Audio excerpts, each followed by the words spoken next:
नमो विष्णुपदाय कृष्णप्रेष्ठाय भूतले श्रीमते भक्तिवेदांत स्वामिनिति नामिने। नमस्ते सारस्वते देवे गौरवाणी प्रचारिणे निर्विशेष शून्यवादी पाश्चात्य देशतारिणे। ओम ज्ञानतिमिरान्धस्य ज्ञानाञ्जनशलाकया चक्षुरुन्मिलितं येन तस्मै श्रीगुरुवे नमः। श्री चैतन्य मनोभीष्टं स्थापितं येन भूतले स्वयं रूप कदा मह्यं ददाति स्वपदान्तिकम्। हे कृष्ण करुणा सिन्धो दीनबन्धो जगत्पते गोपेश गोपिका कान्त राधा कान्त नमोऽस्तुते। सप्त काञ्चन गौरांगी राधे वृन्दावनेश्वरी वृषभानुसुते देवी प्रणमामि हरिप्रिये। वाञ्छाकल्पतरुभ्यश्च कृपा सिन्धुभ्य एव च पतितानां पावनेभ्यो वैष्णवेभ्यो नमो नमः। जय श्री कृष्ण चैतन्य प्रभो नित्यानंद अद्वैत गदाधर शिवासादि गौर भक्तवृंद। हरे कृष्णा कृष्णा कृष्णा हरे हरे हरे राम राम राम हरे हरे। ओम नमो भगवते वासुदेवाय। ओम नमो भगवते वासुदेवाय। ओम नमो भगवते वासुदेवाय। नारायणं नमस्कृत्यं नरं चैव नरोत्तमं देवीं सरस्वतीं व्यासं ततो जयम् उदीरयेत्। नष्टप्रायेषु भद्रेषु नित्यं भागवत सेवया भगवती उत्तम श्लोके भक्तिर्भवति नैष्टिकी।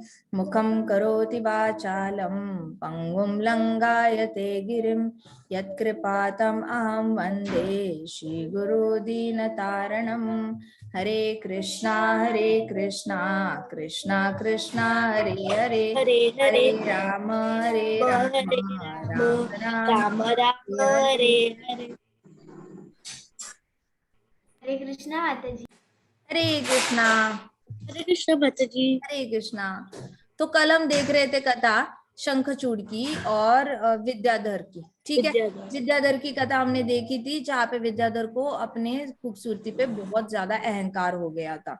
तो महाराज कहते थे कि जिसको भी अपनी सुंदरता पे बहुत अहंकार हो जाता है ना, वो हमेशा दूसरों को नीचा दिखाता है और उसका सबसे बड़ा नुकसान होता है। वो सिर्फ जो भी दूसरों को डिसरिस्पेक्ट करता है ना, तो दूसरे का तो नुकसान होता ही होता है। दूसरे का डिसरिस्पेक्ट करके उसकी आयु कम होती है, लेकिन साथ साथ खुद की भी आयु कम होती है।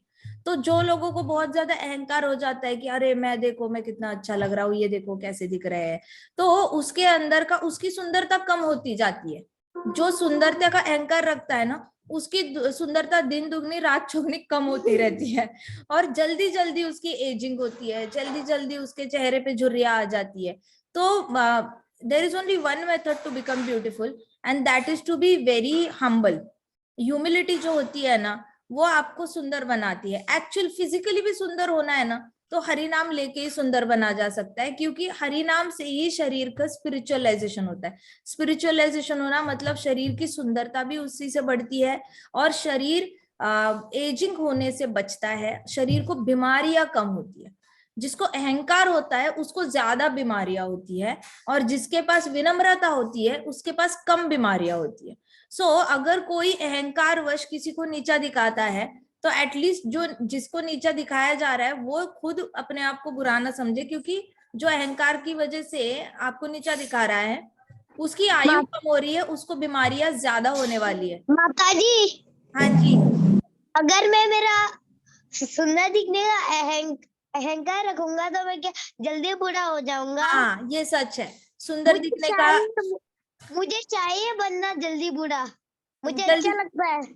हाँ चलो अच्छी हाँ। बात है। You are an old soul, that is very good. आप ऑलरेडी बूढ़े हो, डोंट वरी कोई बात नहीं। ऑलरेडी आप बहुत महान भक्त हो ना, तो आप ओल्ड सोल हो। You are a very wise soul. आप इतनी कम उम्र में भक्ति की कथा सुन रहे हो, हरि कथा सुन रहे हो। तो आपके शरीर, आपका वैष्णव जो होता है उसका शरीर यंग रहे ओल्ड रहे फर्क नहीं पड़ता, वो हमेशा ही कृष्णमय रहता है। तो उसको अपने शरीर से कुछ लेना देना नहीं होता। लेकिन जिन लोगों को अपने शरीर पे बहुत अहंकार होता है, उनको ओल्ड नहीं होना होता, उनको हमेशा वैसे ही दिखना होता है, और वो दूसरों को नीचा दिखाते दिखाते अपनी ही ओल्ड होने वाली जो स्पीड है ना, वो बहुत जल्दी बढ़ा देते हैं, जितना नहीं होना चाहिए। तो वो 40 में भी 50 जैसे दिखेंगे, 30 में 40 जैसे दिखेंगे, 60 में 80 जैसे दिखेंगे, और जल्दी जल्दी उनकी आयु कम होगी। सो डिसरिस्पेक्टिंग समबडी सम एल्स, जैसे हम कहते हैं ना, तृणादपि सुनीचेन तरोरपि सहिष्णुना अमानिना मानदेन कीर्तनिया सदाहरि। तो चैतन्य महाप्रभु ने बहुत सोच समझ के हमें इंस्ट्रक्शंस दिए। हमेशा हम्बल रहो, तृणादपि सुनीचेन, ह्यूमिलिटी से सुंदरता बढ़ती है, अहंकार से वो घटती है। ऑल राइट, तो विद्याधर को अहंकार हो गया था और उसकी वजह से उसे श्राप भी मिल गया था और वो भुगत भी चुका था। सबसे अच्छी बात थी कि उसको श्राप देने वाले भी बहुत महान ऋषि थे। उन्होंने उपवर दिया कि चलो कोई बात नहीं, कृष्ण आके तुम्हें लिबरेट कर देंगे, और कृष्णा ने आके उसको सांप की बॉडी से मुक्त भी कर दिया। फिर हमने कथा देखी थी शंखचूड़ की, जो गोपियों को मारने के लिए गोपियों को किडनैप करने जा रहा था, और गोपियों को वो टच भी नहीं कर पाया, उनकी परछाई को भी टच नहीं कर पाया, क्योंकि गोपियां इतनी सैक्रेड है, वो स्पिरिचुअल बॉडीज में आती है। सैक्रेड और स्पिरिचुअल बॉडी में आई हुई गोपियों को कोई साधारण मनुष्य टच नहीं कर सकता। जैसे गोपियों के पति भी कृष्ण ही थे, और गोपियों के डांस के साथ डांस करने वाले भी कृष्ण ही थे।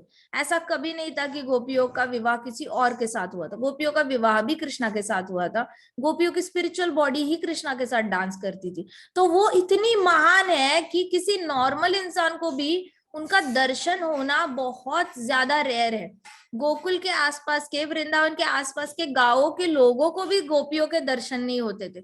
वो इतनी ज्यादा गुह्य है। आप आज वृंदावन जाओ, वहां पे सेवा कुंज है, जहाँ पे राधा रानी को कृष्णा रेडी करते हैं डांस के लिए। फिर वहां पे निधिवन है, वहां पे सारी गोपियां पेड़ों के फॉर्म में खड़ी है।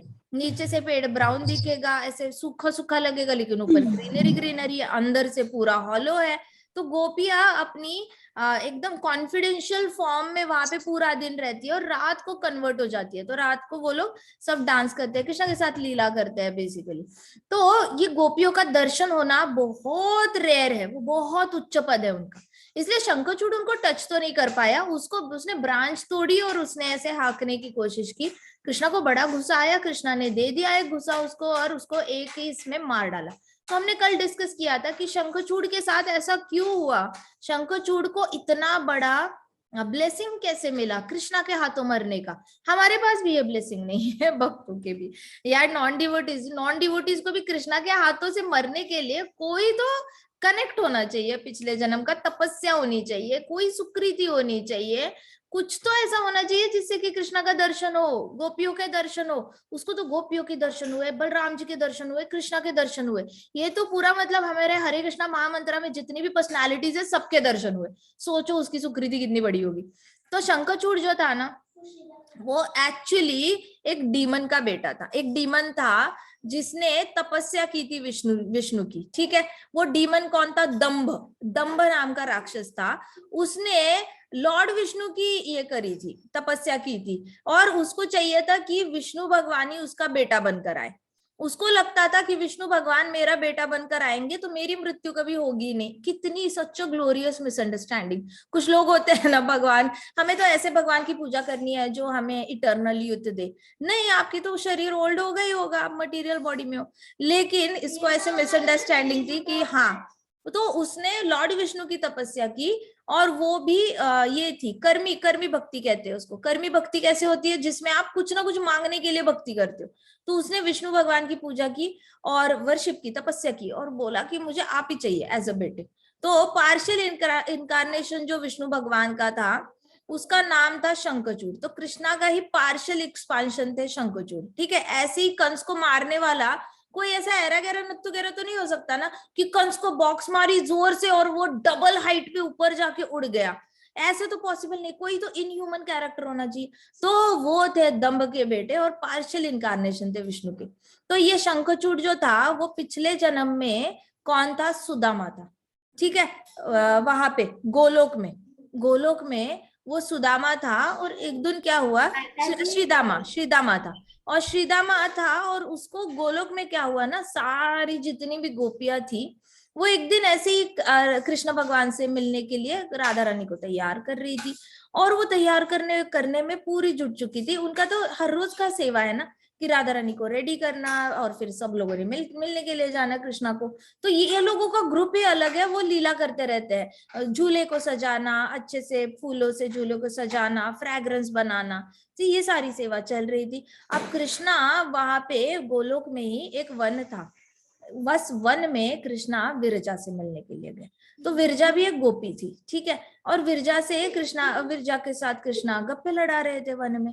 अब जैसे ही राधा रानी को पता चला तो एक ट्रांसेंडेंटल जेलसी, जैसे एक्सटेसी होती है ना, वैसे ट्रांसेंडेंटल जेलसी जागृत हुई राधा रानी के अंदर, और उनको ऐसा लगा है Krishna was supposed to meet me and what is he doing there, he should be meeting me. तो राधा रानी को बताया तो राधा रानी को बड़ा यह हुआ, और कृष्णा ने वहां पे जब विरजा के साथ गप्पे लड़ा रहे थे कृष्णा, तो कृष्णा ने बताया था श्रीदामा को कि तुम ना गेट पे रहना वन के, किसी को अंदर मत आने देना। सो कृष्णा को लग रहा था कि राधा रानी डायरेक्टली अंदर आ जाएगी। तो कृष्णा विरजा के साथ बात कर रहे हैं, श्रीदामा को ड्यूटी पे लगा दिया। अब देखो कृष्णा जब किसी को सेवा देते हैं अपने भक्तों को, तो भक्त बड़े सीरियसली लेते हैं। तो श्रीदामा ने कृष्णा की ऑर्डर बहुत सीरियसली ली, और श्रीदामा ने किसी को भी अंदर ना आने का डिसाइड कर लिया। अब जैसे ही राधा रानी को पता चला, राधा रानी गुस्से में मार्च करके आई, वहां पे वन था, वहां पे गेट के यहाँ पे वो आई और श्रीदामा को बोला चल साइड हो जा, मुझे अंदर जाना है, कृष्णा से मिलना है। तो श्रीदामा ने बोला नहीं, तुम अंदर नहीं जा सकती, कृष्णा अंदर है और कृष्णा ने बोला है मुझे कि अंदर नहीं भेजना। कहते सच बता, अंदर विरजा है क्या? कहते मुझे कुछ पता नहीं, लेकिन कृष्णा ने मुझे बोला है अंदर नहीं भेजना। राधा रानी को बड़ा गुस्सा आया, गोपियां आ गई, गोपियों ने श्रीदामा से लड़ाई करना शुरू की कि तुम्हारी हिम्मत कैसे हुई कि महारानी राधा रानी से, श्रीमती राधा रानी से तुम ऐसे उल्टा बात करो, उनकी कमांड को तुम ये करो, एकदम अवॉइड करो, बिल्कुल ही ना सुनो। तो श्रीदामा को ने बोला लेकिन मुझे कृष्णा ने बोला है, मैं तो कृष्णा की सुनूंगा ना। तो राधा रानी को भी गुस्सा आया। फिर सारी गोपियों ने क्या किया, वहां पे ट्रीज थे ना, उसकी स्टिक्स तोड़ी और वो स्टिक्स तोड़ के जोर जोर से मारना शुरू किया श्रीदामा को। बड़ा श्रीदामा जोर जोर से चिल्लाने लगा, आ कृष्णा, अरे कृष्णा, कृष्णा बचा लो, कृष्णा मार रहे, कृष्णा कृष्णा करके चिल्लाने लगा, लेकिन वो अंदर ना जाने दे। राधा रानी ट्राई कर रही थी, जब गोपियां मार रही थी ना, तो राधा रानी पीछे से जाने की कोशिश कर रही थी, श्रीदामा ऐसे ऐसे करके रोकता था राधा रानी को, और उसने हाथ फैलाए हुए थे श्रीदामा ने लिटरली कि राधा रानी को अंदर नहीं जाने देना। तो फिर वहां पे राधा रानी ने भी मारना शुरू किया, फिर श्रीदामा को पीठ पे ना स्टिक लेके राधा रानी मारना शुरू किया, हमें अंदर नहीं जाने देता, हमें अंदर नहीं, हमारी बात नहीं सुनता, ऐसे वैसे करके मारना शुरू किया उसको, श्रीदामा को।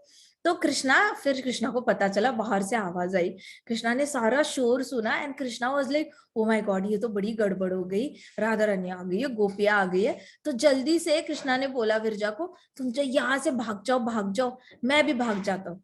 अभी क्या हुआ, कृष्णा भी वहां से अदृश्य हो गए और विरजा जो थी वो नदी के फॉर्म में बहने लगी। विरजा नदी नदी में कन्वर्ट हो गई। अब वो विरजा नदी कहाँ से बहने लगी, जो गोलोक का जो है ना, गोलोक है ना, गोलोक का जो लोटस है, तो लोटस के बाजू से जो एक ऐसे सरकमफरेंस में जो नदी बहती है ना, वो विरजा है। तो विरजा ने पानी का रूप ले लिया, ठीक है, पानी का रूप ले लिया और वो नदी बन के बहने लगी। राधा रानी अंदर आई, देखा विरजा तो थी नहीं।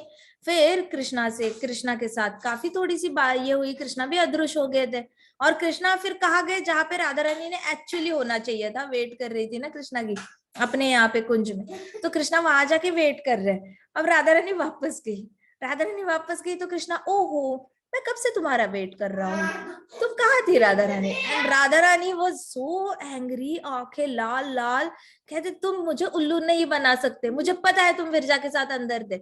अच्छा तुम मिली क्या विरजा से, विरजा ने तुम्हें बताया?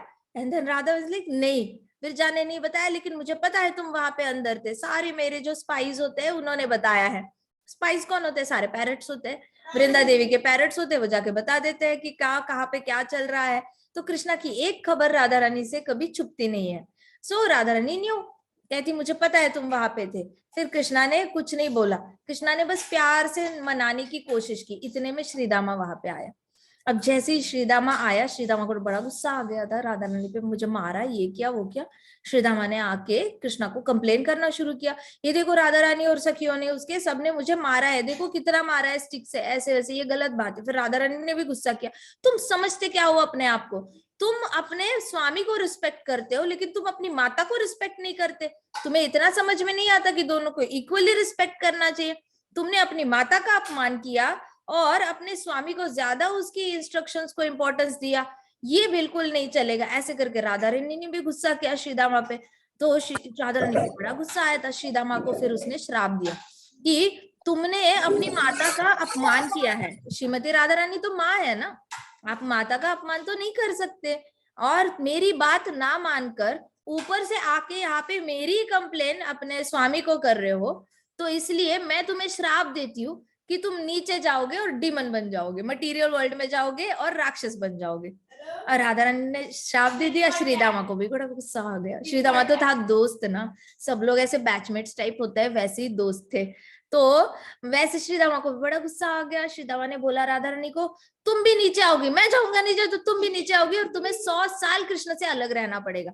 तुम यहाँ पे 5 मिनट के लिए दूर नहीं रह पाई कृष्णा से, और तुमने मुझ पे गुस्सा किया, स्टिक से मारा, तुम भी नीचे जाओगी और तुम्हें 100 साल अलग रहना पड़ेगा कृष्णा से, विरह सहना पड़ेगा। राधा रानी को ऐसे लगा जैसे बिजली कड़क गई, ये कैसा श्राप दिया, क्योंकि राधा रानी तो 1 मिनट नहीं रह सकती कृष्णा के बिना, उनको कंटिन्यूअसली उनको खबर चाहिए होती है कृष्णा कहाँ है, कब आएंगे, कितने बजे आएंगे, कहाँ है, ऐसे वैसे। तो she is okay only when he is with his parents, बाकी she is not okay if he is with any other people. So तो वहां पे भी कृष्णा ग्वाल बालों के साथ भी रहते, पैरेलली राधा रानी के साथ भी रहते। तो ऐसी कोई लीला नहीं होती है कि जहाँ पे राधा रानी के साथ कृष्णा होते नहीं है। अष्टकालीय लीला में कृष्णा हमेशा राधा रानी के साथ रहते हैं। अभी क्या हुआ, जैसे ही ये शाप मिला राधा रानी को बड़ा गुस्सा आया। राधा रानी ने कृष्णा को देखा, what is Krishna doing, Krishna is not taking any action, उनके सामने राधा रानी को श्राप मिल रहा है, हद ही हो गई। कृष्णा चुप, चिड़ी चुप, कुछ नहीं बोल रहे कृष्णा। कृष्णा किसकी साइड लेंगे, एक साइड पे राधा रानी, एक साइड पे परम भक्त परम मित्र श्रीदामा, दोनों तो अपने हैं, दोनों अपने हैं, किसकी साइड ले। जैसे माँ को समझ में नहीं आता ना, 2 बच्चे लड़ाई करते तो किसकी साइड ले, दोनों तो अपने हैं, एक है सूरज एक है चंदा, दोनों अपने ही है। 2 आंखों जैसे 2 बच्चे होते हैं, माँ को नहीं समझ में आता कौन ज्यादा प्यारा है कौन नहीं। आप बताओ, आपके पास 2 आंखें, आप ये बोलोगे लेफ्ट आंख मेरी पसंद नहीं, मुझे राइट आई पसंद है, या फिर बोलोगे ओ मेरी राइट आई मेरी फेवरेट नहीं है, मेरी लेफ्ट आई फेवरेट है, ऐसे कभी बोलते हो आप? नहीं बोलते ना। तो माँ को कौन पूछता है ऐसे स्टूपिड सवाल। लेकिन फिर भी जैसे माँ को दोनों बच्चे एक जैसे होते हैं, 11 बच्चे हो तो 11 बच्चे भी एक जैसे होंगे। माना के हाथ को 10 उंगलियां, 11वीं उंगली पाव की होगी, लेकिन फिर भी प्यारी होगी, एक भी उंगली बिना काम नहीं चल सकता शरीर में। तो माँ को कोई एक ज्यादा प्यारा एक कम प्यारा ऐसा कभी नहीं होता। हाँ बच्चों को लगता है क्योंकि अलग अलग एक्सपीरियंसेस होते हैं, लेकिन ऐसा कभी नहीं होता। Now what happens is, Krishna भी ऐसी असमंजस में पड़ गए। जैसे सनत कुमार आए थे, सनत कुमार ने डांटा था जय विजय को, कृष्णा को समझ में ना आए, सनत कुमार की साइड ले या जय विजय की साइड ले, सनत कुमार ने तो श्राप दे दिया था जय विजय को, वैसे हुआ। अभी इन दोनों ने श्राप दिया था, तो कृष्णा ने किसी की साइड नहीं ली। कृष्णा ने राधा रानी को बोला, देखो राधा रानी, श्रीदामा भी भक्त, श्रीदामा ने अभी श्राप दे दिया है, तो उसके भी वर्ड का सम्मान रखना पड़ेगा। तुमने भी उसको श्राप दिया है, ये भी आपके भी शब्द का मान रखना पड़ेगा। तो जब मैं नीचे जाऊंगा तो मैं आप दोनों के साथ लीला करूंगा, और अभी जितना भी सेपरेशन होगा, तुम मेरे हृदय में तो हमेशा रहोगी ना, तो तुम मुझसे सेपरेट कैसे रहोगी? तुम तो मेरे साथ नहीं होती तो भी मुझे तुम याद करती रहती हो, तो मैं तुमसे एक्चुअल में प्रैक्टिकली कभी अलग नहीं रहूंगा, मैं तुम्हारे हृदय में हमेशा रहूंगा, ऐसे कहा कृष्णा ने। और राधा रानी की आंखों से आंसू आ गए। राधा रानी मान गई कि चलो कृष्णा को तो श्रीदामा का भी शब्द मानना है। तो श्रीदामा को भी गुस्सा आ गया था, राधा रानी ने डीमन बनने का श्राप दिया। मतलब एक तो पेड़ बोलती, रैबिट बोलती, लायन बोलती, ये क्या डीमन सीधा। डीमन तो बहुत ही बुरी बॉडी हुई ना, डीमंस क्या क्या नहीं करते, सारे ही गलत काम करते हैं डीमंस। तो श्रीदामा को भी समझाया, देखो तुम नीचे जाओ लेकिन मैं ही आऊंगा तुम्हारा उद्धार करने, और मैं ज्यादा खींचूंगा नहीं तुम्हारे बर्थ को, तो मैं जल्दी से तुम्हें ये कर दूंगा, फ्री कर दूंगा। तो फिर श्रीदामा नीचे आए शंखचूड़ बनकर, दंभ का बेटा बनकर आए। डीमन बनना है तो डीमन के घर में ही जन्म लेना पड़ेगा ना, यस और नो? डिवोटी बनना है तो ब्राह्मण के घर में जन्म लो, डिवोटी बनना है तो रिच पायस फैमिली में जन्म लो जहाँ पे राज ऋषि रहते हैं, मतलब जो राजा की तरह भी रहते हैं लेकिन आध्यात्मिक भी होते हैं। जिसको डिवोटी बनना होता है वो इधर राजा के घर में जन्म लेता है, ब्राह्मण के घर में जन्म लेता है, या भक्त के घर में जन्म लेता है। डीमन को डीमन के घर में जन्म लेना पड़ता है। हाँ जी। अगर कृष्ण वो जो थे था ना, जिसके हाथों से मतलब नरसिम्हा भगवान के हाथों से वो मरा था, कौन था वो हिरण्यकश्यप था। हाँ, हिरण्यकश्यप। वो और कृष्णा के से निकला था ना, भौमासुर निकला था। भौमासुर, हाँ, भौमासुर की संगत खराब थी। भौमासुर पृथ्वी माता का बेटा था लेकिन उसका फ्रेंडशिप गलत होगी, गलत फ्रेंडशिप से भी आप डीमन बन जाते हो। डीमन बनने के कई सारे तरीके हैं, सिखाएंगे। ठीक है। वो तो पिछले जन्म में उसकी तो कथा हो गई है ना हमारी। अभी क्या होता है कि शंखचूड़ ने फिर जन्म लिया और शंखचूड़ श्रीदामा शंखचूड़ बनकर आया and he is considered as partial incarnation of Krishna. और वो आके फिर उसकी ये जो कल वाली जो लीला थी ना वो हमने देखी। ऑलराइट, अब क्या होता है आगे कि हम आज आगे की कथा करते हैं कि उसके बाद हमने देखा था कि पिछली बार जब नंद बाबा को वो इसने निगल लिया था ना विद्याधर ने एज अ सांप की बॉडी, तब सारे ग्वालों को पता चल गया कि कृष्णा ही सुप्रीम पर्सनालिटी ऑफ गॉडहेड है, राइट। आगे क्या हुआ कि वृंदावन की गोपियां कृष्ण के प्रति इतनी आकर्षित थी कि वे रात्रि के केवल रास नृत्य से संतुष्ट नहीं हुई। अब नेचुरल है ना, आप एक आइसक्रीम खाते हो तो आपको और आइसक्रीम खाने का मन करता है, यस और नो? ऐसा होता है क्या लाइफ में एक ही आइसक्रीम खाया मन संतुष्ट हो गया, अब पूरी लाइफ आइसक्रीम का मन नहीं है? ऐसा कभी हुआ है? आप खाओगे, मंडे को खाओगे, वापस सैटरडे को मांगोगे ना पापा से, ऐसे थोड़ी होता है। कृष्णा से भी एक बार कृष्णा से दर्शन हुए मन भरता है, एक बार मंदिर जाने से बार बार जाने का मन करता है। वैसे गोपियों को एक बार रास डांस करके मन नहीं भरा, वो इतनी ज्यादा अट्रैक्ट हो गई कृष्णा से कि उनको बार बार कृष्णा से मिलने का मन करे। तो जब कृष्णा अपने ग्वाल मित्रों और गायों के साथ जंगल जाते थे तो वे दिन भर कृष्ण के बारे में सोचती रहती थी कि कैसे डांस किया कृष्णा ने, कैसे स्माइल किया कृष्णा ने, कैसे मुझे देखा। ये सारी बातें वो कंटिन्यूअसली करती रहती थी और एक दूसरे को बताती थी। एक गोपी ने कहा, सखियो क्या तुम जानती हो कि जब कृष्ण भूमि पर शयन करते हैं तो वे अपनी बाई भुजा के बल लेटते हैं। तो कृष्णा अपनी बाई भुजा पे लेटते हैं। बाई भुजा मतलब कौन सी भुजा होती है बताओ, राइट या लेफ्ट? लेफ्ट। तो कृष्णा जब सोते हैं ना तो लेफ्ट साइड सोते हैं, ऐसे ऐसे करके लेफ्ट साइड सोते हैं। इवन आप देखोगे तो जो भी माता अपने पेट में बच्चे को कैरी करती है ना उसको भी बताया जाता है कि आप हमेशा लेफ्ट साइड सोना। क्यों लेफ्ट साइड? क्योंकि लेफ्ट साइड पे बच्चा आ जाता है तो डाइजेशन अच्छा होता है माता का। माता के पेट में जो खाना खाया है उसका डाइजेशन अच्छा होता है तो बच्चे का लेफ्ट ब्रेन भी अच्छे से डेवलप हो रहा होता है। बच्चे का लेफ्ट ब्रेन अच्छे से डेवलप होता है तो वो एनालिटिकल लॉजिकल निकलता है, उससे मैथमेटिक्स बहुत अच्छे से होता है, तत्व ज्ञानी बनता है। तो अगर बच्चे का लेफ्ट ब्रेन डेवलप करना है तो माता को लेफ्ट साइड सोना चाहिए। और बच्चे का राइट ब्रेन अगर डेवलप करना है, बच्चा अगर आप चाहते हो क्रिएटिव हो, आर्टिस्ट हो, कोई मतलब ऐसे क्रिएटिव वाली उसकी, तो माता राइट साइड जब सोती है तो उसका राइट ब्रेन अच्छे से डेवलप हो जाता है तो बच्चा भी लेफ्ट ही निकालता है और बहुत ज्यादा क्रिएटिव हो जाता है। तो लेफ्ट और राइट सोने के बहुत सिग्निफिकेंस है। सोचो पेट में ही सोने से, पेट में ही बच्चे का अगर ब्रेन डेवलपमेंट राइट और लेफ्ट पे डिपेंड करता है तो लेफ्ट पे सोने का एक्चुअल पर्पस क्या है? अच्छा, बंदों को क्या फायदा है? बंदों को ये फायदा है कि पेट में डाइजेशन अच्छी होती है। तो कृष्णा को हैबिट डाली थी यशोदा माई ने कि आप लेफ्ट साइड सो जाओ जिससे कि आपका डाइजेशन बहुत अच्छा हो। और अगर एक माता ऐसे पीठ पे सोती है तो वो बच्चा मोटा हो जाता है। उसका दोनों ब्रेन डेवलप होता है धीरे धीरे, थोड़े थोड़े होते हैं, ज्यादा नहीं होते। उसको थोड़ा सा रिस्की होता है बच्चे को, वो ऐसे हो जाता है ना पूरा, उसको सांस लेने में मुश्किल होती है, उसको स्पेस चाहिए ना। आप चपाती पे लटा दोगे ऐसे चपाती करके तो कैसे होगा ऐसे?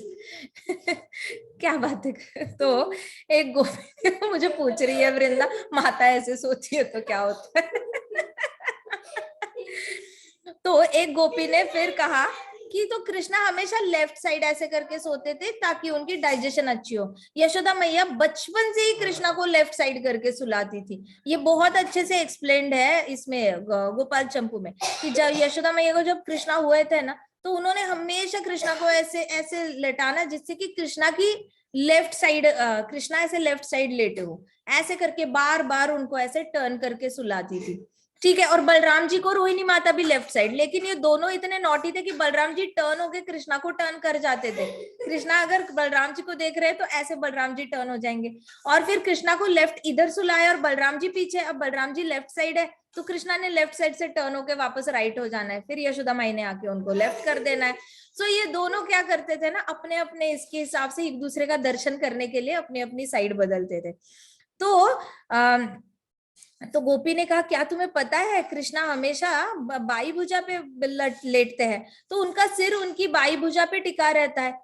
कोमल अंगुलियों से वो बांसुरी बजाते समय अपनी आकर्षक बहुएं मटकाते हैं। तो कृष्णा क्या करते हैं, बांसुरी बजाते वक्त अपनी आईब्रोज होते हैं ना, ऐसे ऐसे ऐसे ऐसे मटकाते हैं कृष्णा। देखो क्या जरूरत है ऐसे। तो कृष्णा बांसुरी बजाते वक्त अपनी सारी आईब्रोज होते हैं ना, वो कृष्णा ऐसे मटकाते रहते हैं अलग अलग ट्यून के साथ। तो कोमल अंगुलियों से बांसुरी बजाते समय वो ऐसे मटकाते हैं और वंशी की ध्वनि सुनकर स्वर्ग के जो निवासी है वो आकाश मार्ग से नीचे आते हैं और रुक जाते हैं और वंशी की धुन सुनकर उसका आनंद लेते हैं। तो ये सच है कि वो गोपियां जो बता रही थी, वो बोल रही थी, क्या तुम्हें पता है स्वर्गलोक से सब लोग प्लेन में बैठ के आते हैं और ऐसे ही फ्लोट हो रहे होते हैं आकाश में जब भी कृष्णा बांसुरी बजाते हैं। बताओ उनको नीचे क्यों आना पड़ता है? क्योंकि कृष्णा स्वर्गलोक में अवतार लेते ही नहीं कभी। कृष्णा आते हैं तो पृथ्वी लोक पे आते हैं, क्योंकि उनका धाम यहाँ पे है, उनकी राधा रानी यहाँ पे, उनकी बलराम जी यहाँ पे, पेरेंट्स यहाँ पे, सब लोग तो यहाँ पे है। कृष्णा स्वर्ग में क्या करेंगे?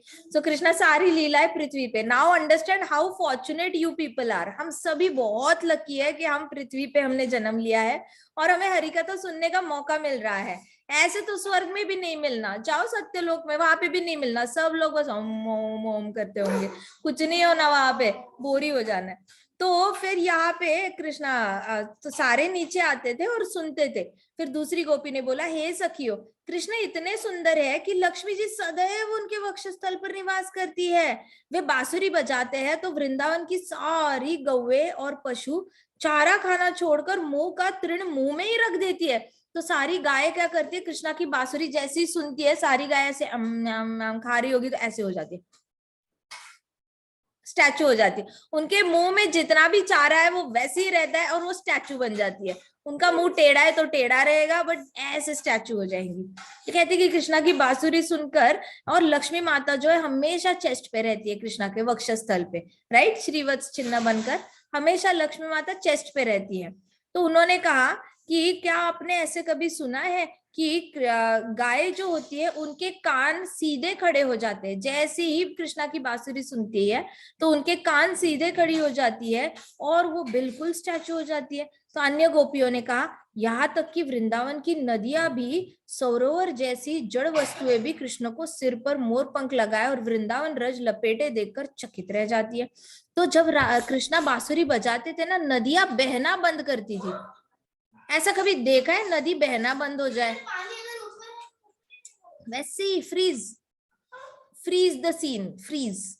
आप वो खेलते हो ना आइस स्पाइस, आप आइस करते हो ना, फ्रीज करते हो, वैसे फ्रीज हो जाता थे। तो नदियां भी फ्रीज हो जाती थी जब कृष्णा बांसुरी बजाते थे। और यहाँ तक गोपियां कहती, वे अपने शरीर को पत्तियों और फूलों से सजाए हुए अति सुंदर लगते हैं। कृष्णा अपने बॉडी को पत्तों से सजाते थे, फूलों से सजाते थे, मोर के पंखों से सजाते थे। कृष्णा क्या करते थे, ढेर सारे मोर पंख लेते थे, उसको बांधते थे एक ऐसी पतली सी, जैसे क्लाइंबर्स होते हैं ना, क्लाइंबर्स ट्री के ऊपर क्लाइंब करते हैं, तो उनकी जो ये होती है वो बहुत पतली होती है और धागे जैसी होती है, तो उससे कृष्णा इकट्ठे बांधते थे और पीछे अपनी धोती में फिक्स करते थे, तो उसका पीछे से ऐसे ऐसे बड़ा होता था। तो कृष्णा ऐसे पूरा मोर के पंखों का ऐसे पूरा अपने पीछे ये फॉर्मेशन बना लेते थे और मोर की तरह दिखते थे। कृष्णा बड़े सुंदर लगते थे। तो गोपियों को पता नहीं था, गोपियों ने ये बातें सुनी थी गोपाओं से, तो उन्होंने कहा कि क्या आपको पता है कृष्णा ऐसे बिल्कुल हीरो की तरह लगता है। जब वे बांसुरी बजाते हैं और तथा बलराम को बुलाते हैं तो यमुना नदी बहना बंद कर देती है और उनके चरण कमलों की धूल लेने की प्रतीक्षा करती है। जैसे ही बलराम जी और कृष्णा दोनों भी बांसुरी बजाने लगते हैं, यमुना नदी वेट करती है कब कृष्णा बलराम आएंगे, उनके चरणों की धूली के लिए वेट करती है। वो बहना ही छोड़ देती है, वो अपना काम छोड़ देती है। तो दिन के समय कृष्ण की अनुपस्थिति में गोपियां हमेशा कृष्णा के बारे में सोचती रहती थी।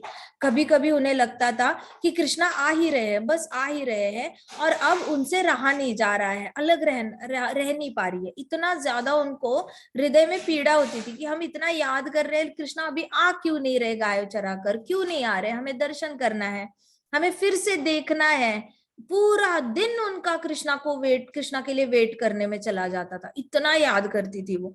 और परंतु वो देखती थी कि कृष्णा नहीं आ रहे तो बड़ी निराश हो जाती थी और जोर जोर से रोने लग जाती थी। तो गोपियां ऐसे बाहर आ जाती थी, देखती रहती थी गोवर्धन के यहाँ से, अब कृष्णा आएंगे, अब आवाज आएगी, गायों की दड़ दड़ दड़ दड़ दड़ दड़ दौड़ने की आवाज आएगी, पीछे से कृष्णा आएंगे, अब पता चलेगा। तो वो वेट करती थी धूल का क्लाउड बनने की, धूल की क्लाउड बनती थी ना हवा में, गाय बहुत ज्यादा फास्ट दौड़ कर नीचे आती थी, तो वो क्लाउड्स में देखती थी कि कृष्णा कब आएंगे, कब धूल दिखेगी उड़ने वाली। वो ऐसे नीचे नहीं देखती थी। तो उन्होंने आकाश में देखना कि धूल का क्लाउड कब बनेगा, और जब नहीं दिखता था धूल का क्लाउड तो वो फूट फूट के रोने लग जाती थी कि कृष्णा अभी भी नहीं आए, अभी भी नहीं आए, याद आ रही है कृष्णा की, बहुत रोने लग जाती थी। वो इतनी ज्यादा कृष्ण भावनामृत हो गई थी कि वो एक क्षण भी कृष्ण के बिना ना रह पाए। गोपियां जानती थी कि वन के सारे वृक्ष लताएं और वनस्पतियां उनका संग प्राप्त करके कृष्ण भावनामृत हो गई होंगी। उनको पता था कि जंगल में जितने भी ट्रीज थे, प्लांट्स थे, श्रब्स थे, हर्ब्स थे, क्लाइंबर्स थे, क्रीपर्स थे, सब लोगों ने कृष्ण का संग प्राप्त करके पूरे कृष्णा कॉन्शियस हो गए होंगे और बहुत हैप्पी होंगे। सो वो जैसे कृष्ण भावित भक्त कृष्ण के लिए अपना सब कुछ त्याग देते हैं, वैसे ही वृक्ष और लताएं अपना सर्वस्व, अपना फूल, अपना फल तथा टहनियां भी कृष्ण के लिए मधु टपकाते टपकाते न्यौछावर करने को तैयार हो जाती है। तो यहाँ पे सुखदेव गोस्वामी जी कह रहे हैं कि देखो, जैसे ही एक भक्त को कृष्ण भगवान से एकदम लगाव, भक्तिपूर्ण लगाव हो जाता है, वो भक्त सब कुछ त्यागने को तैयार हो जाता है, उसको लिटरली किसी भी चीज से आसक्ति नहीं रहती। खुद देखो, रघुनाथ भट्ट गोस्वामी जी थे, रघुनाथ भट्ट गोस्वामी जी के पास क्या नहीं था, माता पिता, रिच माता पिता थे, सब कुछ था उनके पास, लेकिन उन्होंने कितनी बार घर त्यागने की कोशिश की। वो तो पिताजी पकड़ के लाते थे अपने बंदों को बुलाकर कि जा बेटे को पकड़ के ला, भाई भी पकड़ के लाते थे, ये लोग जाने नहीं देते थे, लेकिन फिर भी रघुनाथ भट्ट गोस्वामी जी महाप्रभु की ओर जाते थे। तो ये होता है जब शुद्ध भक्ति हृदय में आ जाती है, कृष्ण से विरह हैंडल नहीं होता बिल्कुल भी, बहुत ज्यादा सारी चीजें गौण लगने लगती है। गौण मतलब बहुत छोटी लगने लगती है कृष्ण भगवान के सामने। ऐसे लगता है कि ये चीज तो अभी तो हमने चले जाना है, ये चीज तो इधर ही रह जानी है, इस चीज में ऐसी क्या इंपॉर्टेंट बात है, ये तो हमारे साथ कहीं पे भी नहीं आनी, वो लोग भी नहीं लेके जा सकते इस चीज को क्या इतनी इंपॉर्टेंस देनी। ऐसे करके हर चीज छोटी लगने लगती है, यहाँ तक कि हाँ जी। तो इस तरीके से हमें सारी चीजें जब छोटी लगने लगती है और कृष्णा ही कृष्णा, बस Krishna is the only centre of our life, जब ये स्थिति आती है, तो गोपियों को ये स्थिति आ गई थी ऑलरेडी। उनको कोई भी चीज बड़ी नहीं लग रही थी उसके सामने, ना घर ना कुछ ना कुछ। तो वो बिल्कुल ट्रीज की तरह था। ट्रीज अपने फल देने को तैयार थे, फूल देने को तैयार थे, अपनी टहनियां झुकाते थे, उसमें से शहद टपकाते थे ताकि कृष्णा को वो शहद ऑफर कर पाए। तो उन्होंने तो सब कुछ ही गिव अप कर रखा था। वैसे ही भक्त भी सब कुछ गिव अप, देखना इतने ब्रह्मचारी है, ऐसे ही नहीं गिव अप करते, इतने सन्यासी है, कैसे उन्होंने सब कुछ गिव अप किया है, कुछ भी अपना नहीं रखा। उनका पास ना बैंक अकाउंट होता है खुद का, ना फाइनेंशियल सिक्योरिटी है, फ्यूचर की कोई सिक्योरिटी नहीं है। वो लोग अपना बड़ा बड़ा high paying job high level का एजुकेशन छोड़ के अगर ब्रह्मचारी बन रहे हैं तो इमेजिन वो लोग अपना एक्सपीरियंस गिव अप कर रहे हैं। अब वो वापस जॉब ढूंढने जाएंगे तो उनके पास एक्सपीरियंस नहीं होगा, तो वापस जॉब भी नहीं मिल सकता। मतलब सोचो कितनी बड़ी उनकी त्याग और वैराग्य भावना उनके हृदय में है, जस्ट फॉर कृष्णा कॉन्शियसनेस। ये बहुत बड़ा त्याग है। अगर आप डेप्थ में जाके सोचोगे तो सोचो 10 साल बाद, ब्रह्मचारी बनने के 10 साल बाद अगर पीछे मुड़ के देखेंगे, उनका 10 साल बाद तो आगे के 10 साल का भी उनका ठिकाना पता नहीं कि रहने को कहाँ मिलेगा, खाने का कैसे होगा, क्या नहीं। कृष्ण देते जा रहे हैं, ये पूरी तरह कृष्णा पे डिपेंडेंट रहते हैं। 100% डिपेंडेंसी होती है इनकी, because any time anything can happen and they will not be able to have their own bank account also, फिर भी वो पूरी तरह कृष्णा पे विश्वास रखते हैं। तो I always respect everybody who has given up their entire thing for Krishna. उन्होंने तो माता पिता को भी त्याग दिया होता है, तो ऐसे लोगों का बहुत मान सम्मान करो ताकि हमारे अंदर विनम्रता आए। At the end of the day विनम्रता ही हमें सुंदर बनाएगी, एक सुंदर भक्त बनाएगी कृष्णा की। तो गोपियां सोचती थी कि कृष्ण कैसे वृंदावन के वनों में और गोवर्धन पर्वत तक होते हुए यमुना नदी के तट पर विचरण करते होंगे। गोपियां हमेशा ये सोचती रहती थी कि कृष्ण अभी वहां गए होंगे, यमुना के तट पे गए होंगे। संगीत की ध्वनि सुनकर इतनी मधुर हो जाती थी कि मछलियां, सारस, हंस, बतख, सारे पक्षी सम्मोहित हो जाते होंगे और वो तैरना छोड़ के और उड़ना भी भूल जाते होंगे। तो गोपियां एक्सक्यूज मी कहती, माता हाँ जी, जी, अगर गोपियाँ उसके बारे में सोचने लग जाएगी तो क्या वो काम भी छोड़ देगी? वो काम करते करते सोचती थी। दैट इज द मैजिक ना, इसी को कहते हैं युक्त वैराग्य। वो काम करती थी। जैसे कृष्णा की बांसुरी सुनेंगी ना, तब वो सडनली सब कुछ छोड़ देती थी, लेकिन ऐसे नहीं छोड़ती थी। काम करते करते गप्पे लड़ाती थी। जैसे ऐसे मक्खन निकाल रही है, पता है कृष्णा ऐसे करते हैं, वैसे करते हैं। पानी भर रही है, वेल से पानी निकाल रही है, तो ऐसे वेल से पानी निकालते निकालते अभी कृष्णा यमुना पे गए होंगे ना, पानी पी रहे होंगे। अभी सारी गायों को लेकर ऊपर गए होंगे, अभी सब लोग अपना खाना खा रहे होंगे, सब भोजन पा रहे होंगे। दूसरी गोपी अपने बर्तन धोते धोते कहती थी, हाँ हाँ, नहीं नहीं, अभी तो श्रृंगार कर रहे होंगे, सारे वनों के फूल तोड़ के अपने लिए माला वाला बनाकर। फिर एक गोपी कहती थी, मुझे तो लगता है वो बलराम जी के पाँव का मसाज कर रहे होंगे, बलराम जी को। वो कपड़े धोते धोते बोलेगी। तो ये लोग स्मरणम करते थे, कीर्तनम और स्मरणम काम करते करते। इसलिए हमारे महाराज क्या कहते थे पता है, आपके एक हाथ में झाड़ू होना चाहिए और दूसरे हाथ में भागवतम होना चाहिए। ऐसे नहीं होना चाहिए कि आप सब कुछ छोड़ के भागवतम पढ़ रहे हो, ऐसे भी नहीं होना चाहिए कि भक्ति छोड़ के बस भौतिक जगत के काम कर रहे हो। दोनों एक साथ करने की आदत डालो, भक्ति और काम। तो आपका काम कभी मटीरियलिस्टिक काम होगा नहीं, आपका काम भी भक्तिमय, भक्तिपूर्ण होगा। जैसे मम्मा कुकिंग कर रही है, और मम्मा कुकिंग करते करते अगर कंटिन्यूअसली हरे कृष्णा महामंत्र का जाप कर रही है तो वो कुकिंग भी भक्ति हो गई मम्मा की। अगर मम्मा वॉशिंग मशीन ऑन कर रही है, ऑन करते करते भी हरे कृष्णा कृष्णा कृष्णा हरे हरे हरे राम कपड़े डाल रही है मशीन में, तो वो भी जाप करते करते कर रही है, वो भी भक्ति है। वैसे ही गोपियां ये करती थी, भक्ति करती थी, बातें करते करते करती थी। और जब उनसे कंट्रोल नहीं होता था तो ऑब्वियसली वो रो पड़ती थी सारे काम छोड़कर। उनको बहुत याद आती थी, पूरा दिन याद आती थी। कृष्ण नहीं देखते थे तो एंड ऑफ द डे रो पड़ते थे वो, वैसे होता था। तो अभी यहाँ पे जितने बर्ड्स थे ना वो उड़ना भूल जाते थे। बर्ड्स जैसे उड़ रहे हैं ना, वो स्तब्ध हो जाते थे कृष्णा की बांसुरी सुनकर। और मछलियां थी, वो स्विमिंग करना रुक जाती थी, वो स्विमिंग करना बंद कर देती थी। एक ही जगह पे मेडिटेट करने वाली मछलियां देखिए, कुछ मछलियां हिलती नहीं है जगह से, देखा है, उनके बस फिन्स ऐसे ऐसे हिलते रहते हैं, लेकिन वो एक ही जगह पे खड़ी रहती है, वो हिलती नहीं है। कभी देखना एक्वेरियम्स में ऐसी भी मछलियां होती है। तो ये माता जी देखा पहले है, देखी थी, देखा है ना, वो हिल ही नहीं रही थी, वहां पर वेरी ही गुड। बैठी थी। बस इसी को कहते हैं कि स्तब्ध हो जाना। तो मछलियां अपना स्विमिंग छोड़ के बिल्कुल स्टैचू हो जाती थी, उनके फिन हिलते थे लेकिन वो स्टैचू होती थी, वो पूरे ध्यान से कृष्णा की बांसुरी सुनते रहते थे। तो मछलियां कहती थी, अब गोपियां कहती थी मछलियों ने तो तैरना छोड़ा होगा और बर्ड्स ने उड़ना छोड़ा होगा। हंस और बतख है, वो सम्मोहित होके हिल नहीं रहे होंगे जगह से।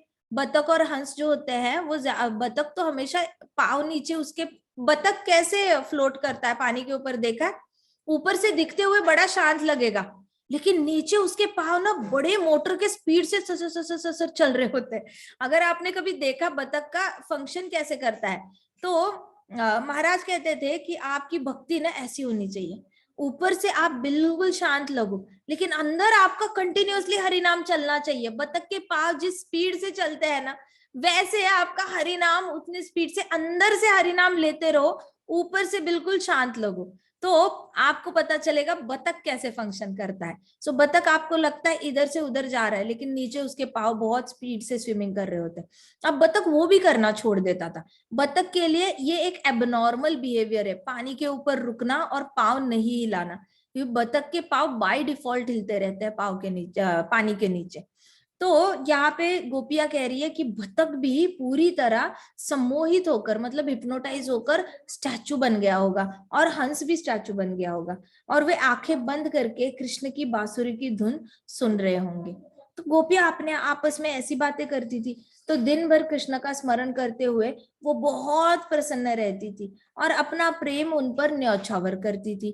ढेर सारे प्यार से याद करना, एक तो होता है कृष्ण को ऐवे ही याद करना, एक होता है कृष्ण को बड़े प्यार से याद करना और आपके चेहरे पे स्माइल आ जाना। जैसे ही आप कृष्णा की कोई लीला याद करते हो तो आप बीच में हंस पड़ते हो, आपको याद आती है कृष्णा की, या फिर कृष्णा की बहुत याद आती है तो आपको ऐसे हैंकरिंग होती है कि कब कृष्णा की कथा सुनेंगे, कब कृष्णा की कथा सुनेंगे, कब वो दिन आएगा जिस दिन कृष्णा स्टोरीज होंगी। ऐसे करके आप हैंकरिंग हो जाती है। तो वो वाली जो फीलिंग्स है वो गोपियों को होती थी। तो दिन भर याद करती थी और प्रेम से न्यौछावर करती थी, कृष्णा को पूरे प्रेम से भर देती थी। तो हर क्षण हरे कृष्णा महामंत्र का जाप करने से तथा कृष्ण की अद्भुत लीलाओं का स्मरण करने से हर व्यक्ति कृष्ण का भक्त बन सकता है। प्रभुपाद कहते हैं कि ऐसा कोई व्यक्ति नहीं है जो भक्त नहीं बन सकता। इवन डॉग ईटर फैमिली का जो मनुष्य होता है ना, वो भी भक्त बन सकता है। ऐसे चैतन्य महाप्रभु ने खुद बताया है, जो भी हरे कृष्णा महामंत्र का जप करेगा और कृष्ण की लीलाओं का स्मरण करेगा, अभी तो आप श्रवणम कर रहे हो, आप अभी सुन रहे हो, लेकिन कल जब आप सुबह उठोगे या रात को सोते सोते जब आप याद करोगे, वो आपका स्मरणम होगा। जब आप कॉन्स्टेंटली चैंट करने लग जाओगे और कृष्णा को याद करोगे, तो वो कृष्ण भावनामृत होकर कृष्ण का भक्त बन सकता है और सदा गोपियों की तरह प्रसन्न रह सकता है। गोपियां पूरा दिन प्रसन्न रहती थी, बड़ी हैप्पी रहती थी कृष्णा के बारे में बात करके। एंड ऑफ द डे दुखी हो जाती थी, लेकिन दिन भर तो बहुत हैप्पी रहती थी। जो भी कृष्ण भावनामृत होता है, जो रियली रियली कृष्णा कॉन्शियस होता है ना, वो आपको हमेशा हैप्पी दिखेगा, जो रियली कृष्णा कॉन्शियस है। और इसका मतलब ये नहीं कि भक्तों को दुखी होने का हक नहीं है। भक्त अगर दुखी होता है और वो जेन्युइनली दुखी हो रहा है, जेन्युइनली दुखी होने के बाद वो इमीडिएटली अगर कृष्ण भगवान को याद करता है तो उस दुख से जल्दी बाहर भी आ जाता है, प्रोवाइडेड कृष्ण भगवान का नाम लेना है, कृष्ण भगवान का को याद करना भूलना नहीं। ऑलराइट, ग्रंथराज श्रीमद् भागवतम की जय, श्रील प्रभुपाद की जय, श्री श्री राधा श्याम सुंदर की जय, श्री श्री कृष्ण बलराम की जय, वृंदावन धाम की जय, छोटे छोटे भक्तों की जय, भक्तों के माता पिता की जय। हरे कृष्णा कृष्णा कृष्णा हरे हरे, हरे राम राम राम हरे हरे। हरे कृष्णा महासंकीर्तन यज्ञ की जय। हरे कृष्णा माता जी, गुड हरे नाइट। Krishna, good night.